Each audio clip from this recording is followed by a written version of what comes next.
बातमीकडे आरक्षणाच्या मुद्द्यावर सरकार सर्वपक्षीय बैठक घेणार शरद पवार यांनी हे सांगितलं आहे आणि सरकार जो मार्ग काढेल त्याला आमचा पाठिंबा असेल असं देखील शरद पवार यांनी स्पष्ट केलंय।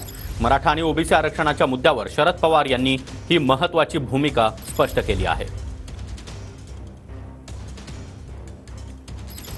मुख्यमंत्री सर्वपक्षीय लोकांची बैठक बोलवायचा विचार होत आहे।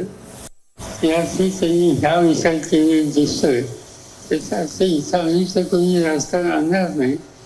त्याच्यातून सामंजस्य निर्माण करण्यासाठी राज्य सरकारकडे काही प्रयत्न होत असतील तर आमच्या सरकारचा हात नाही। ही सामाजिक ऐक्याच्या संबंधित तरतूद नाही।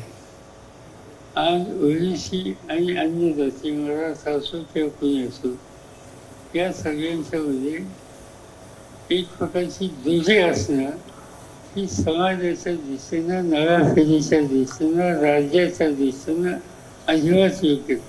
त्या भागामध्ये ह्या गोष्टी घडत आहेत तिची अस्वस्थता आम्हाला सगळ्यांच्या मध्ये आमचा प्रयत्न हा राहील काही करायचं आणि इथे एक वाक्याचं ठेवायचं।